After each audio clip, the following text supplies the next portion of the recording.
Kabbalas HaTorah. The essence of Kabbalas HaTorah, of accepting the Torah, is the two words that Klal Yisrael said that perhaps were the most two significant words in the history of the Jewish people. And that is Nasseh Vnishma.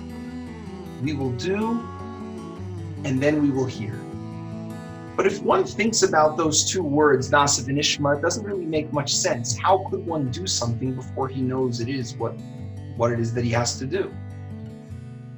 So I want to take a little bit of a deeper look into what the significance of Nasseh Vnishma really is.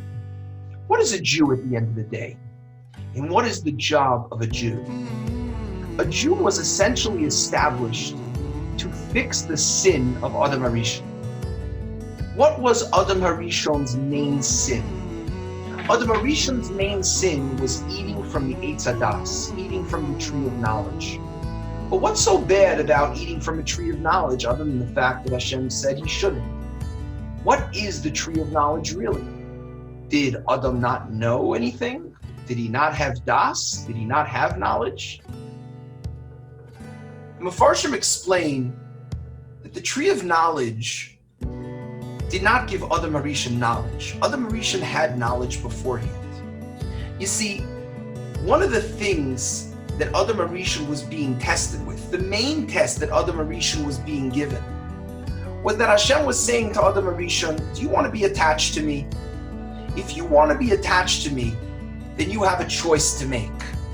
What is that choice that Adam HaRishon was faced with?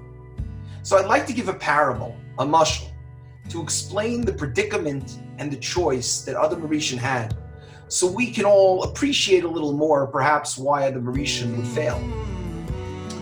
Imagine for a moment a person was living at home and his parents came to him at the age of 18, right before he was about to embark on starting his life, a parnasa, and living and leaving his house and going ahead and living the life that he wants to live. And imagine his parents pulled him in and said, listen, I have an offer for you. You're about to enter life, and life is a lot of struggles. You're going to have to go ahead and fend for your family. You're going to have to go to work. You're going to have to go to school. You're going to have to bring up kids. You're going to have to do all that stuff. But I have another solution for you. That solution is that you could stay home. And if you stay here, we'll give you everything that you possibly could want. We'll do your laundry, we'll make your bed, we'll do everything, we'll give you your food. You won't have to worry about anything at all. All you have to do is abide by our rules. All you have to do is be subservient to us. You have to come back at a certain time, you have to tell us when you leave, and you have to answer to us. But you do that, we'll take care of everything. How many people would agree to such an agreement from a person's parents? I don't know many that would ever agree to that. This is the predicament that Adam HaRishon was put into. He was given a choice. Hashem said, you want to be connected to me? You want to experience deveikus and attachment to me? Then you have to be willing to live by my rules. You have to be willing to be subservient to me, because in the real world, there is nothing else besides Hashem. You have to be willing to give up your independence, and then you could feel what it is to be attached to the immortal.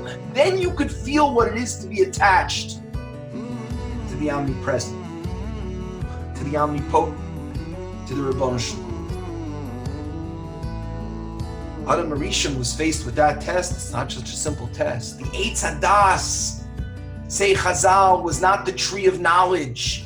It was the tree of being able to have your own knowledge, to choose your own right and wrong, to do what it is that you want to do, to live the life that you want to live, irrespective of the life that Hashem wants you to live. And that is exactly what Adam HaRishon chose. He chose independence over attachment to Hashem.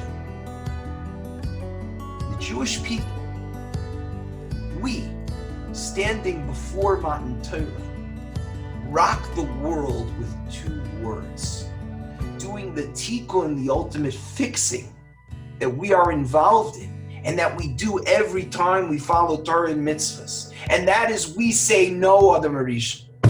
Nasseh Vnishma. The only person who could be willing to do something before he even hears what it is that he has to do is someone who's willing to give up his independence for Hashem. We are Avdei Hashem. We are your servants. Whatever you say goes. We're willing to do it even before we hear it. Yeah, it's technicality. We need to hear it. But it's not dependent on that. We're willing to do it from the start. We say to Hashem, we would not have eaten from that Eitz Hadas. We would not have chosen our independence over our attachment to you.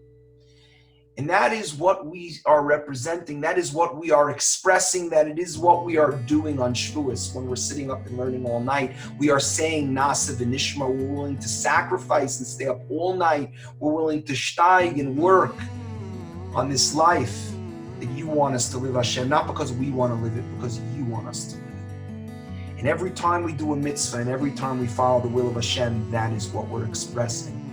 We should be zoicha this Shavuos, to really be willing fully to give everything that we have for the Ribono Shel Olam. And our greatest reward is that we're going to be zoche, to be attached to Him and see Mashiach and Emir Tzashem Chai Olam Haba. B'jantif.